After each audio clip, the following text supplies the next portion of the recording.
Good evening, everyone, and thank you very, very much for joining us. My name is Dana Ripper. I'm here with Ethan Duke. We are of the Missouri River Bird Observatory. And this is the very last in our series of webinars, the winter learning series that we've been holding since January. This is the 11th of them. And I actually have no idea if the folks that are attending this webinar are able to see how many people are on each webinar. But this series, we've had more registrations than we've ever had for any series of webinars. We've had more people attending them, and some folks I know are repeats and have been to all of them or most of them or a couple of them. And sometimes we have new faces each time. So I'm super happy to say that we've reached hundreds of people with this wonderful series and our wonderful, wonderful speakers that I'm really, really thankful to. Basically, every session has been a guest speaker that has taken their time to tell us about their subject of expertise. And so all of the sessions are about to be available on YouTube, on the Missouri River Bird Observatory's YouTube channel.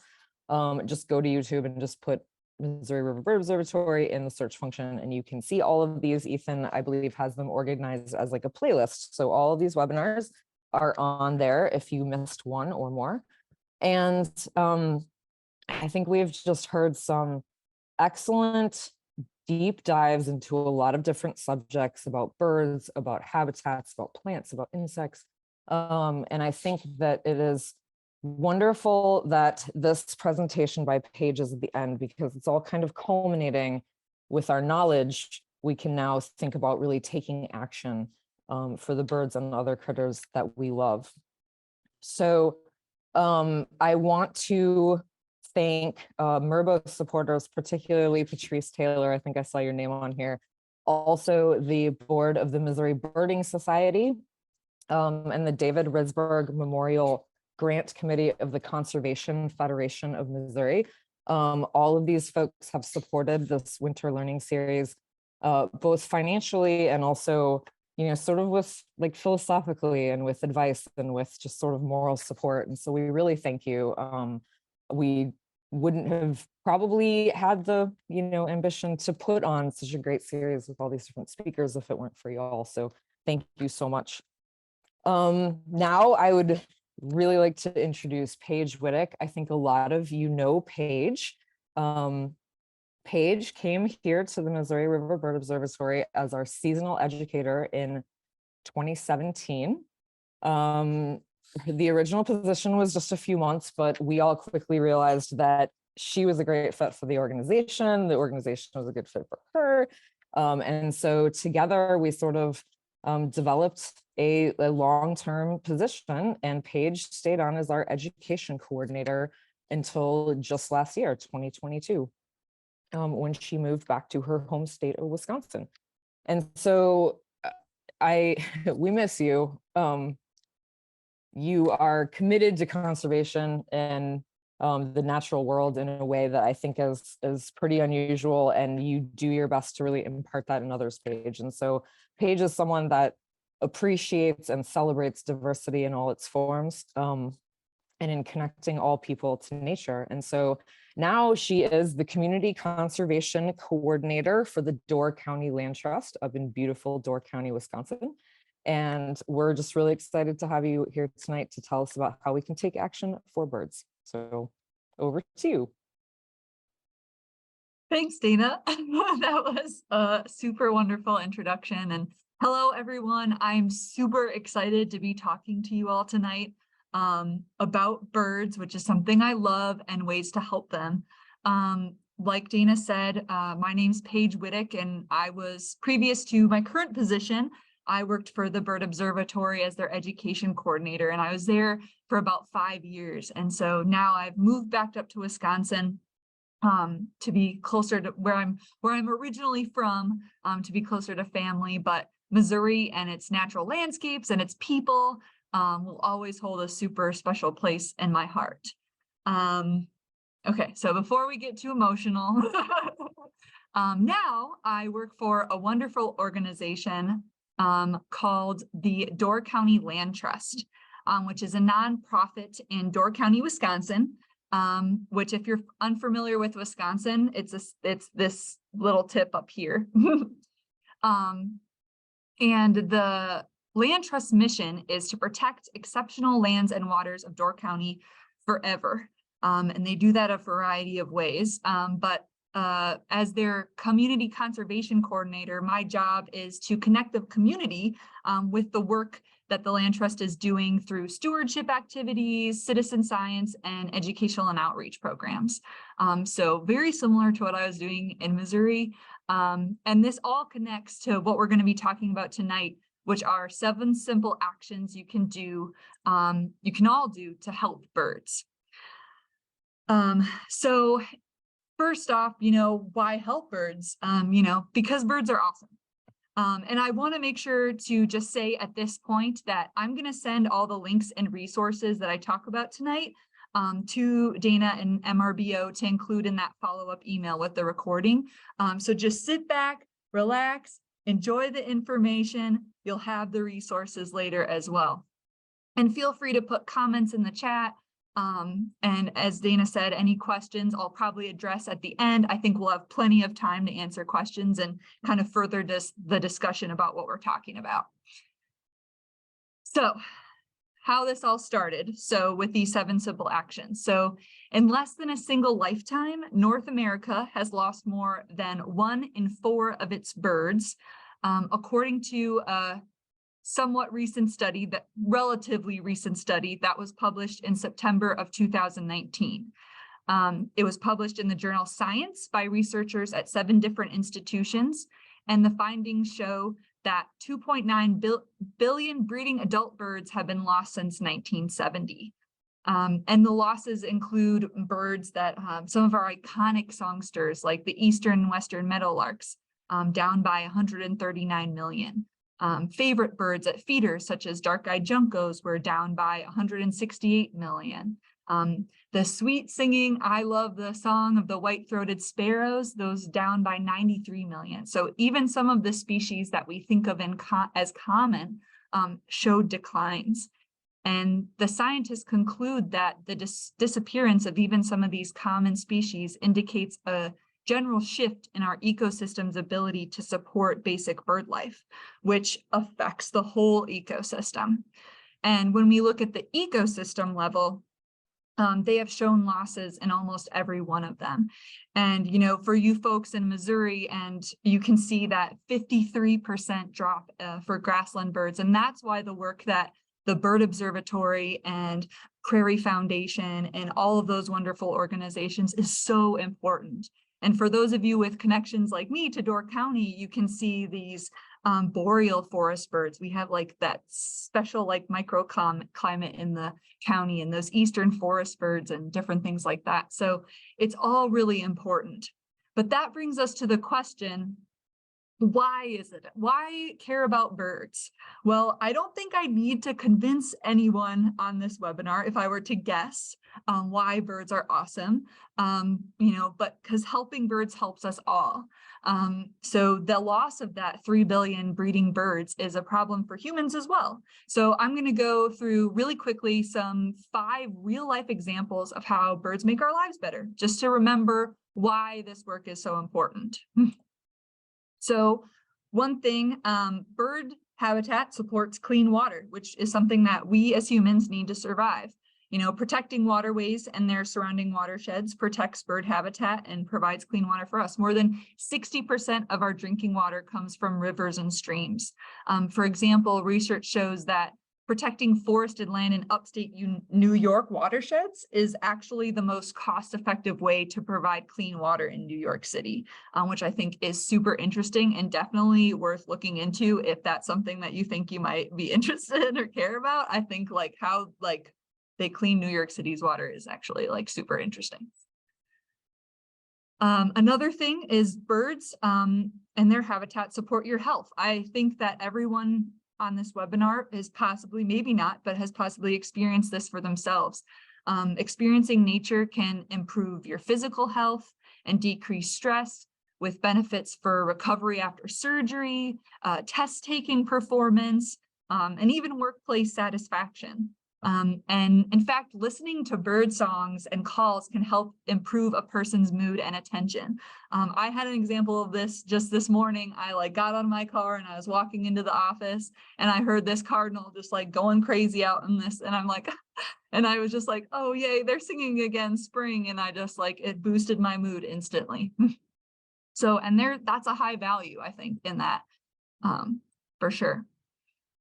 Birds are also good for the economy. So birdwatch, it is estimated, there was a study that did a focus on this, and bird watching generates almost 100 billion in economic impacts, and more than 45 million people in the US watch birds. And this was around, I think this was, this number was from that around the time of that 2019 study. So this probably might have gone up. So, and certain bird species can make a big impact on local economies. So you think about kind of different species. So this graphic here shows the northern pintail, and a study specifically looked at northern pintails and what economic things benefited the area where they're around their habitats. So they generated 100 million annually from bird watchers and hunters spending on hotels, sporting goods stores, gas stations, and other local businesses. So yeah, huge economic value, and there you go. Also, some of our favorite beverages, birds benefit these. So insect-eating birds protect crops, including key ingredients in coffee and wine. So a single bird can save up to 24 pounds of coffee beans per acre each year from pest damage. On vineyards, birds respond quickly to pest outbreaks by eating insect larvae and protecting grapes. So they benefit, and we're going to bring up coffee again in a little bit too, but they benefit some of my favorite things. Also, boost property values. So they've shown that parks and wildlife refuges can be good for birds and for property values. So the presence of birds in green space can increase property values by up to $32,000.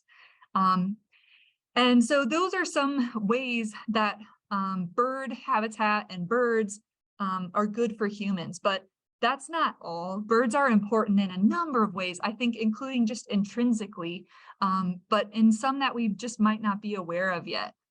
So that brings us to the question, how can we help? Why you are all here tonight, to hear these 7 simple actions to help birds. And I do want to make sure I say that all the graphics I've shown so far, and many that I'll share from here on out, are part of a framework that was developed in tandem with that study coming out, and they're part of a framework for addressing this issue that arose out of, and it's called the study, and it's 3billionbirds.org. And again, that link will be shared in the follow-up email where you can find all this information, this awesome information. Okay, so number 1.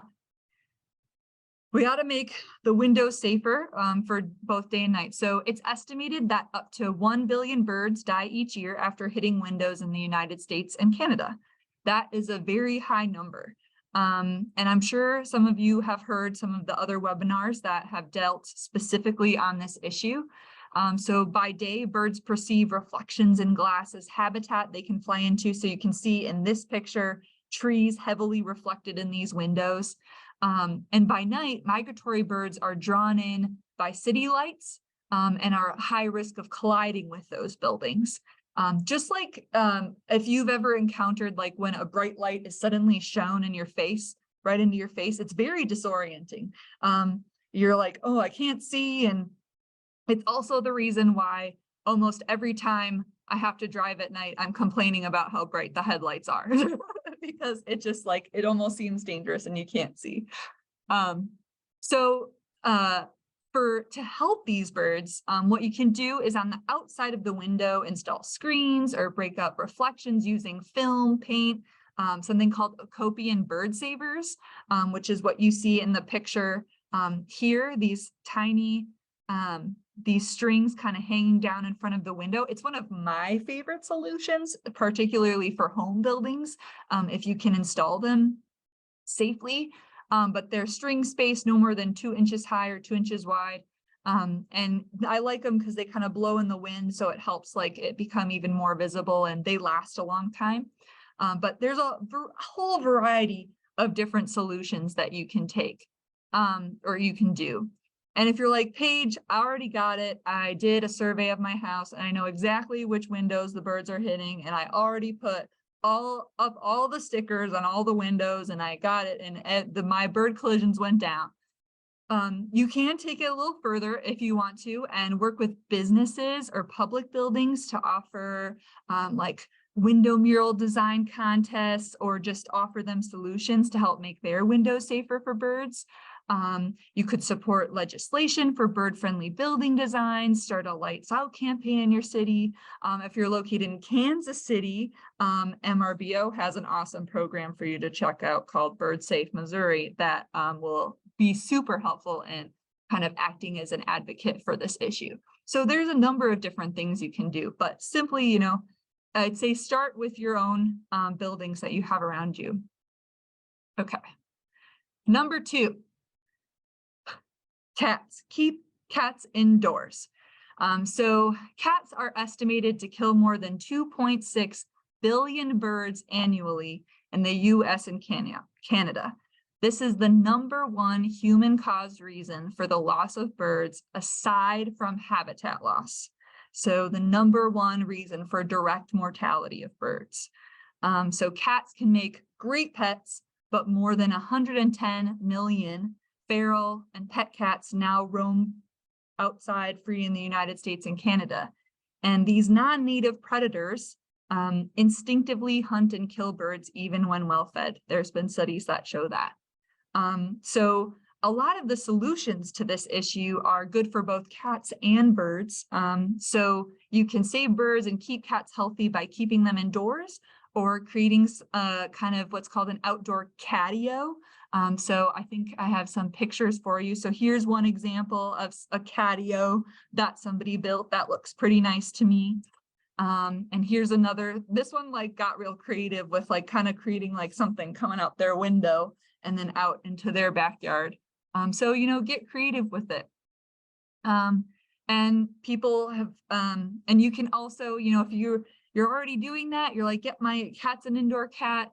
You know, if you want to take it a little bit further, you can speak out about the impacts of feral cat colonies in your neighborhood and on public lands. Unowned cats' lives may be as short as 2 years because of disease and hardship. And they're responsible for more than 2/3 of birds killed by cats in North America. You know, outdoor cats are also much more susceptible to disease and getting hit by a car if they're roaming free outside. So I think it's, yeah, so that's all I'll say about that issue, and we can talk about it more if you guys want, but keep cats indoors. All right, number 3, reduce your lawn and plant native. So birds have fewer places to safely rest during migration. Like I said before, habitat loss is a huge problem. And not only during migration, but to raise their young. So more than 10 million acres of land in the United States were converted to developed land from 1982 to 1997. And I don't have the data for recent years. But lawns and pavement don't really offer enough food or shelter for many birds and other wildlife. And with more than 40 million acres of lawn in the US alone, there's a huge potential to support wildlife by replacing lawns with native plantings. So when you're planning your landscaping, choose native plants. So if you're unfamiliar with that term, native plants, native plants are kind of defined as these plants that have formed symbiotic relationships with wildlife over thousands of years, and therefore offer the most sustainable habitat. So a plant is considered native if it has occurred naturally in a particular region, ecosystem, or habitat without human introduction. That's like one definition of it. So maybe you don't want to convert your whole lawn, but you can do something like this bottom picture here, where you kind of create, and maybe you go out a foot every few years or something, and create this kind of backyard habitat. And it's super fun for you too, because you're going to draw in those birds, you're going to draw in those native species, and really create this like awesome ecosystem to watch within your backyard.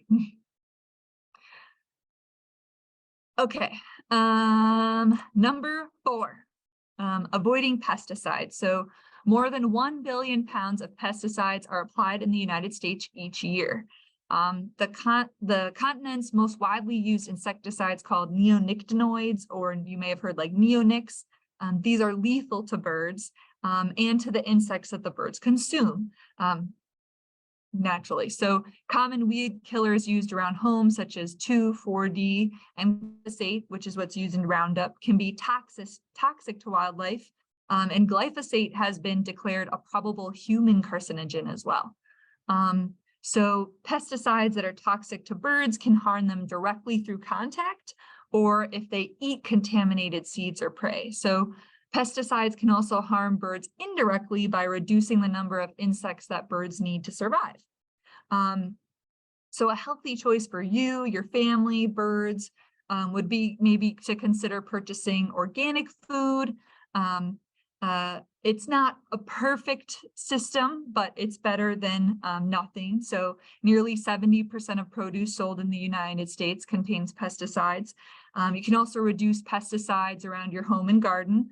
I would say don't be like this cartoon man in this picture where you're spraying pesticides or herbicides or and then you're watering your lawn, because that's just going to kind of wash it into the system and farther downstream, or don't like apply it right before it's about to rain, because that's just going to spread it all over.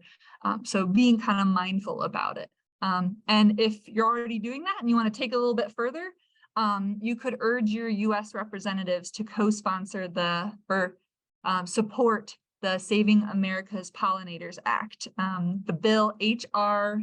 1337 requires the EPA to suspend registration of neonics and a variety of other things. And I'll put a link to that for you can learn more information about that if you're interested. Okay. Ooh, my favorite one is next. Okay, number 5. Drink coffee that's good for birds. So a lot of the coffee that we drink now is grown in a way that we call sun coffee, where the forests are destroyed and coffee beans are planted in place of that. And that sun coffee also often requires using environmentally harmful pesticides and fertilizer, like we talked about before. But on the other hand, there's something called shade-grown coffee that preserves that forest canopy and helps a lot of the birds that migrate down to where our coffee is grown in Central and South America, where they migrate for the winter time. So some of our favorite species like Baltimore orioles or yellow warblers. So,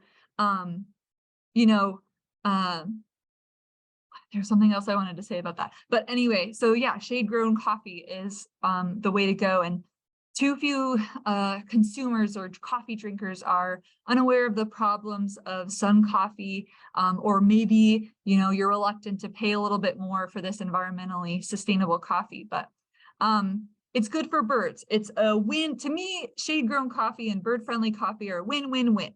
It's delicious, economically beneficial to coffee farmers, those farmers that are planting it underneath the forest canopy, which is the more traditional way of growing coffee as well. Helps more than 42 species of North American migratory songbirds that winter on coffee plantations, like those that I talked about before. So to me, it's good for birds, it's good for the people that grow the coffee, and it's good for you. I just love starting the day this way.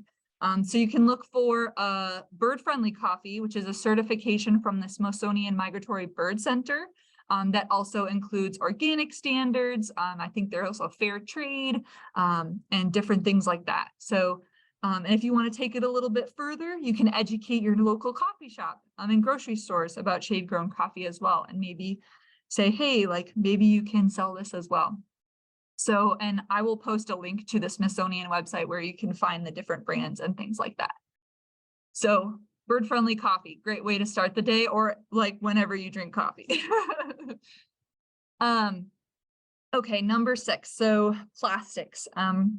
So help protect our planet from these plastics. So it's estimated that, and I'm sure you guys, if you follow MRBO, you know that this is something that Dana and MRBO have talked a lot about and the various aspects. So if you are really interested in learning more about the problem, I highly encourage you to go on that YouTube channel for the Missouri River Bird Observatory and watch some of these plastic discussions, because I know I've learned a lot from it in just the past few years about what's going on, and new science is coming out all the time. But it is estimated that 4,900 million metric tons of plastic have accumulated in landfills in our environment worldwide, polluting oceans, harming wildlife such as seabirds, whales, turtles that can mistakenly eat plastic or become entangled in it. It takes more than 400 years to degrade, and 91% of plastics are not recycled. And studies show that at least 80 seabird species ingest plastic, mistaking it for food. Cigarette lighters, toothbrushes, and other trash have been found in the stomachs of dead albatrosses. So it's just this like huge thing, but we can all take part, and there's a variety of different solutions out there. So reduce your use of plastics, avoid single-use plastics are kind of the main thing that to really focus on, including, bags, bottles, wraps, disposable utensils. It's far better to choose reusable items. But if you do have disposable plastic, be sure to recycle it. So, the recycle symbol is like that arrow, but I like to say it's kind of reduce, reuse / repurpose, or revitalize, and then recycle. There is a hierarchy to it. And if you want to take it a little bit further, this isn't as applicable in Missouri for a law that maybe we can talk about at the end, but you can advocate for bans of plastic bags, styrofoam straws, encourage stores to offer incentives for reusable bags, ask restaurants and other businesses to phase out single-use plastic. So that would be a way and I think something I'd like to emphasize with plastics too, especially for me, is it's very much a journey. And if you try to take on too much of it at once, it's going to feel really overwhelming. But I take it step at a time and go, okay, what is my biggest use of plastic that I'm disposing of right now? And how can I reduce that? And then can go further and further. So just as a way, but there are definitely solutions, and we can definitely do something about it, and things are being done about it. So we can talk about that more. I have to be careful not to go on and on about some of these things, but reduce plastics. Okay. This is also a super fun one. So number 7, this is the last one. So watch birds, share what you see. So the world's most abundant bird, the passenger pigeon, went extinct. And people didn't realize how quickly it was vanishing until it was too late. So monitoring birds is essential to help protect them. But tracking the health of the world's over 10,000 bird species is an immense challenge. So that is something that you can take part in and help scientists. So to understand how birds are faring, scientists need hundreds of thousands of people, and we said 45 million bird watchers, I think was the statistic, to report what they're seeing, in your backyard, in your neighborhood, and wild places around the world, on Door County Land Trust preserves, if you live in Door County. And without this information, scientists won't have enough timely data to show when and where birds are declining around the world.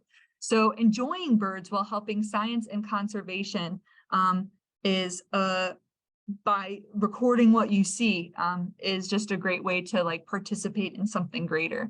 So there's a variety of projects out there, projects such as eBird, Project Feeder Watch, a Christmas bird count, or a breeding bird survey to record your bird observations. So it can show also where birds are thriving and where they don't need our help maybe as much. Or where things are working and what have we done there to make their populations thrive. So, and if you don't know how to use eBird, there is a free course on there to help you get the most out of eBird and its tools and things like that. So there are resources as well. And I have Merlin Bird ID on here because maybe you're like, yes, okay, yes, Paige, I am all for it. Community science, let's do it. but I need help identifying birds. So Merlin Bird ID is a free app by the Cornell Lab of Ornithology. And I think it's really awesome, particularly for beginners, because it does kind of walk you through how to identify birds as well as provide a field guide. And it's got this really cool new sound thing that I have been playing with, where it kind of takes in the sound, and if the bird has to be loud enough, but it can help identify some of the sounds that you're hearing too, which I think is pretty cool. And if you want to take it further, you're like, Paige, yeah, I already eBird like every day. You can mobilize others in your community by organizing groups or leading bird walks. And submitting your counts to eBird with these groups. Or you can support organizations that coordinate monitoring projects, like Missouri Birding Society is a great one. And there are a variety and the various Audubon societies in Missouri and Wisconsin, and wherever you are, those are great organizations to support as well. So yeah, so that's number 7. So there you go. Those are 7 things that you can do to help birds, other wildlife, our environment, and therefore ourselves. I kind of like this quote to kind of sum it up by Mother Teresa. None of us, including me, ever do great things, but we can all do small things with great love, and together we can do something wonderful. And before I close, we can do it. We can take action. And that our actions do matter. So another thing that study found in 2009, well, that was published in 2019, is that conservation efforts work. There have been 35 million waterfowl gained since 1970. There have been 14 million woodpeckers gained since 1970. And 15 million raptors gained since 1970. And these are particular groups of birds where conservation efforts, there were conservation efforts to help preserve these specific groups, and it worked. We see increase in these populations. I think too often we talk about the problems and we don't focus on celebrate when things actually be fruitful and like increase those populations. So it does work, your efforts do matter. So that's what I have for you. And now it's time to take action. I want to thank you all for listening, and I would be happy to do my best to answer any questions or even just continue the discussion around some of these topics, because I know there's more detail I could go into, but I wanted to keep it brief, and I know that we have plenty of time. So, and I guess I did that kind of on purpose. So thank you all. Thank you, Paige. If I might, right before we get to questions and comments, one thing I forgot to say at the beginning, and it is sort of an action in its way, or at least it's an opportunity to learn more about the things that you've been talking about, is I want to make sure that everyone knows about the Birds, Beads, and Blooms Festival that is in Arrow Rock on April 29th. It's a Saturday. It's from 10 to 4. And even folks that are in Wisconsin, we would welcome you. So I'm just going to put that webpage into the chat right now. It's just MRBO.org/festival. So there will be booths and activities and walks and things that are all ultimately related to the great things that Paige was just talking about. So Paige, it was more of a comment than a question exactly, but I bet you can make some comments in return. But in the Q&A, Laura Wright says, cats are a huge problem in my neighborhood, and the city and Humane Society want no part in the solution. Very frustrating. Do you have any advice for people in that situation, of which there are many, I think? I think what I would say to you, Laura, is like, I get it. It is very frustrating. It's a very tricky topic because there are a lot of forces that are acting in opposition to solutions. And that might make it difficult for people to really just get out information about this problem and how it affects birds and everything. But yeah, I in terms of advice, I mean, that is incredibly frustrating, and I guess it would be, maybe we can talk separately, but yeah, it's just tricky. And I guess I just want to make sure you're not alone, Laura, in your frustration. But I don't know if Dana and Ethan have anything to add to that in terms of solutions, but yeah, it's a tough one because they have limited resources as well. It is a tough one. And actually your, offer just now about like even talking about it individually outside of this, because I think each situation is unique in a way. Like, yeah, the problem is the same problem, but like each neighborhood or town or, humane society or whatever is kind of a unique case, right? And needs to be approached differently. Mhm. I agree. So Betsy asked, and then there's a question in the chat, but regarding how to save info in the chat, is there a way to download the chat? So Betsy will send out these links in a follow-up email. When you are done, oftentimes Zoom will automatically put a little file on your computer that says like text saved chat or something of that nature, and it is in there. Or you can just click on the stuff now and like sort of leave it open in your internet browser until you're ready for it. So you're welcome. Thanks for asking. Yeah. Okay, Lots of good great one. resources being shared. Great one from Christine Paige. I would like to know more about how to prevent window strikes. I just had one while listening to this webinar. Oh no. Yeah. So again, I think that it can depend on your exact situation and the exact window that we're talking about, based on how essentially accessible the outside of the window is often I find what can be the trickiest part.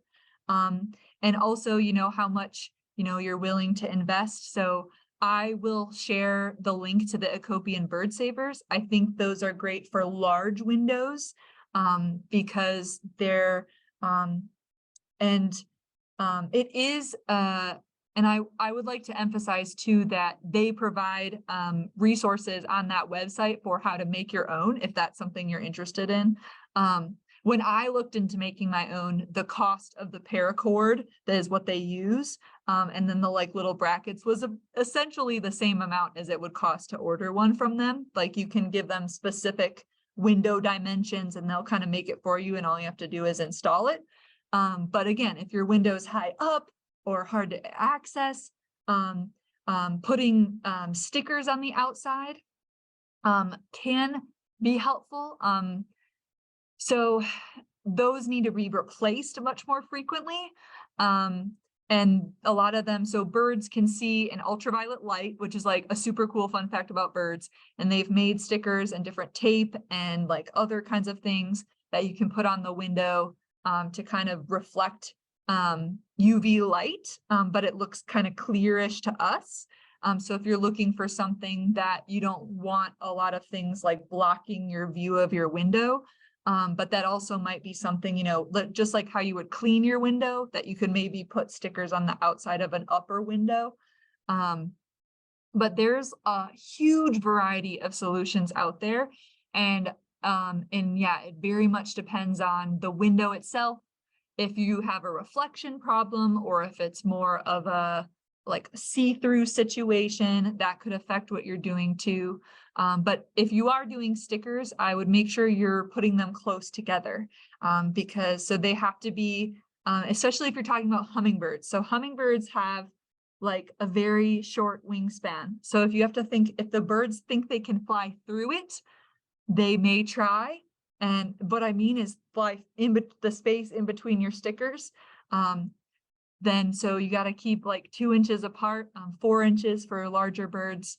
And that's why I like those Acopian bird savers because they last a long time and they like move in the wind. So I feel like I found them to be more effective on some of the windows because I did a variety, but you can also buy like little tiny dots like you can like pretty easily apply to the outside of the windows that are, I guess, a little bit maybe nicer looking, and you don't even notice them after you put them up. Like, I think I put some up at the one office for MRBO, and I think it was a while before they were like, oh, did you put something up on that window? So you tend not to notice it. So there's like a variety of all kinds of different solutions. And I'm sure like Dana could give you a bunch.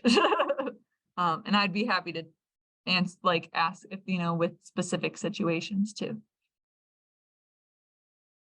I just put a link to a page in the chat of some resources on the BirdSafe KC website. And I think it looks like, Paige, you basically answered Anna's comment like right around the time that she put it in there, which is, I read that hummingbirds aren't protected by the ultraviolet stickers, and you just addressed that they just have to be really close together. Birds think they can fly through. The dots are great. Yes, thank you. Hang on, Anna, that I'm copying your link that you sent to us, the host and panelists, and adding that. I'm going to add that to the chat. So Kaleidoscape is one of the things. Yeah. Yeah. And I think they give it to you in like a whole kit and like with instructions and all that stuff too. And so, yeah, dots. So they make them specifically so that they're like that less than 2 inches apart to help with hummingbirds. Because I know that's one that will frequently hit windows around houses. And always so sad. Is there a recommended distance to place feeders from the windows? There is, and I am blanking on the recommended distance. Dana, do you know it off the top of your head? I actually don't know it off the top of my head. Maybe Teresa Enderly, who's on here and is also a coordinator of BirdSafe KC, knows it off the top of her head. But do you want to talk about both feeders and landscaping, right? It's kind of like if birds can get up to a fatal speed. If you want to touch on that bit. Oh yeah, Teresa says 3 feet or less, but many people think less than 1 foot or on the window is best. So basically, the idea is you're kind of close enough, either that they can see that it's a window that is there, and it's not, or Dana, do you want to, or do you think you can answer it better? But yeah, so like close enough to kind of not make it have the reflection be a huge problem with the window, or far enough away that the reflection of the window isn't a problem at all too. So I think that's kind of the idea behind my understanding of that recommendation. Yep, absolutely. I was making a face because I was going to try and copy Teresa's comment from the Q&A and didn't successfully do that, but you said it, 3 feet or less, and maybe even on or closer to the windows. And Betsy asks, I wasn't aware the stickers needed to be on the outside of the windows. Do they not work on the inside? So when you're, again, like, it's kind of that idea of reflection. So if they're on the inside of the windows, your windows are still reflecting that tree completely. So, thinking about, and so like, if you're kind of doing a survey of your house, what I would recommend, if you ever have the time, is to essentially walk around the outside and see what trees might be reflecting vegetation at different times of day. Likely if you're like debating between which windows might be a problem, because all of your windows may not be problematic if there's not a huge glare on them at any time of day, like, or if there's a big overhang, or even having like screens on the outside has been shown to really help. Like that breaks up the reflection a lot. But yeah, in terms of things on the inside of the windows, if you're having a reflection problem, that's not going to work quite as well. And even with those see-through situations, I think the outside of the window is much better to kind of say, hey, there's glass there. JL says, is this a wood thrush we're looking at right now? There's a hot debate in the household. Yes, that's a wood thrush. Yes. Beautiful songsters, beautiful birds, belting out its wonderful song. Can benefit from almost all of these actions, wood thrushes specifically. So,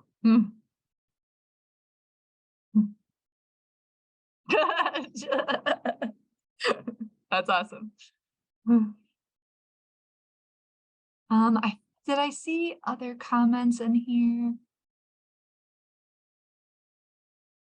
I'm looking through as well.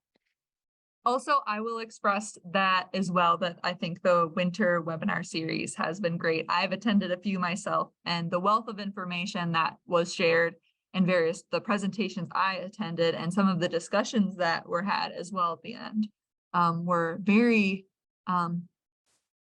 informative and great to watch and connect with others. So highly recommend. Oh, so Merlin bird ID, there's a comment around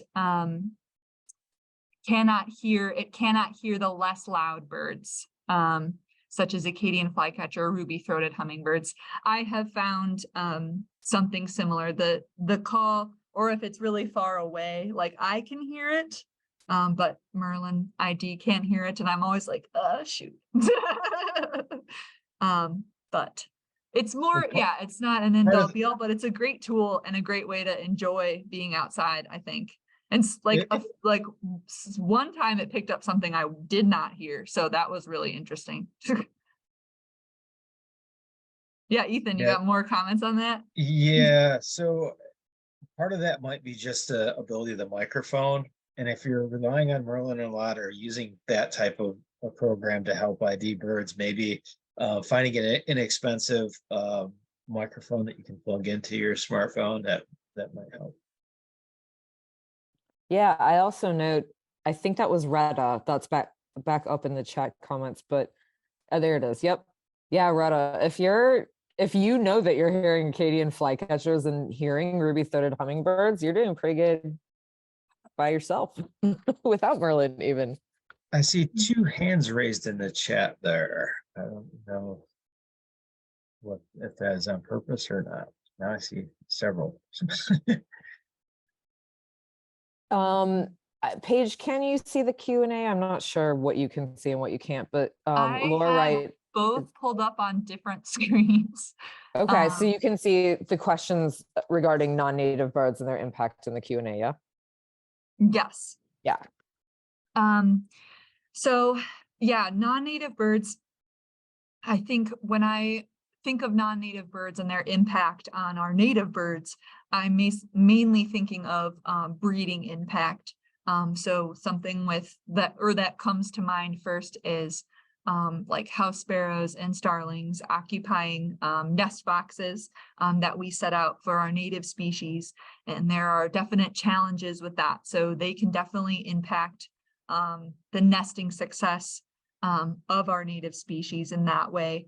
They're also out there competing for resources. So food resources, seeds, berries, insects, all that good stuff when they're raising their young, but also for the adult birds for themselves. So just like with any non-native or invasive species, they're competing for those resources, and that has an impact. I don't think I can give you any statistics on like specific numbers related to that at this moment, but yes, definitely having an impact. And I see too another comment about battling house sparrows at your bluebird house. Yeah, I've been there and it's challenging, and there are different things you can do. But it can be tricky once those house sparrows decide that that's where they want to nest, because they can be quite aggressive. Yeah, and we can talk more about that if you want, but it's definitely what feels like a battle sometimes. And a great resource for anything, I'm going to throw out this right now, and I'll have to add it to my link list for anything nestbox related, or is nestwatch.org. I think that's a great resource for specific problems relating to house sparrows. They have information on there related to that, starlings, about how to build certain nest boxes, where to put them, all kinds of different things. It's a great resource that I refer to frequently as well, because it's hard to remember those specific numbers sometimes. For folks that are here in Missouri as well, the store Bird's Eye View in Jefferson City, Steve and Regina Gar are the owners of it. They're also the founders of the Missouri Bluebird Society, and they are a wealth of knowledge about all things cavity nester. And yeah, Paige, you remember them very well. I mean, if I have a bluebird question, I'm calling Steve and Regina. They know all kinds of things. So we'll add the Missouri Bluebird Society website also, but then Bird's Eye View, the place, and the folks that are there as well. And that information is helpful to anyone in any state, most of it, if you're putting up bluebird boxes. But I guess those in Missouri have the extra special resource of being close to Steve and Regina Gar, who are, oh yes, when I think, oh, I wonder like how to deal with such and such situation, they're who I would go to.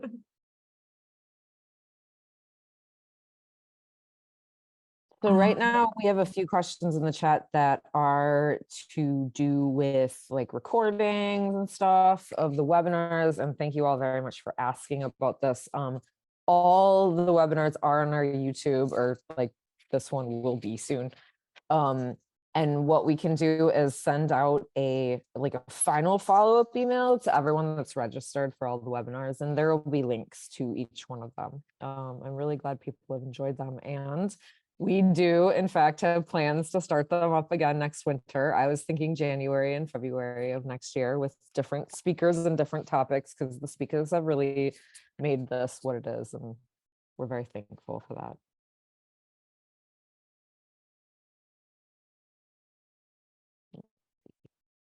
Awesome. Well, if nobody has any further questions, then I guess my closing statement would be go out and listen for night birds and buy bird-friendly coffee if you haven't already. Easiest thing, takes like 10 minutes. Good closing comment. And on that note, Paige, thank you very much for rejoining us here in Missouri. Thanks. And thanks everyone for hanging out. And we'll see you soon, and email us if you have any questions. Yeah, thank you all. I miss you all too. And it's been fun. So thank you for inviting me to come talk tonight. Hi, Eric. I saw you on here too. Yeah, Yeah. Mr. Ost. Yep. All right. Good night, everybody. Thank you.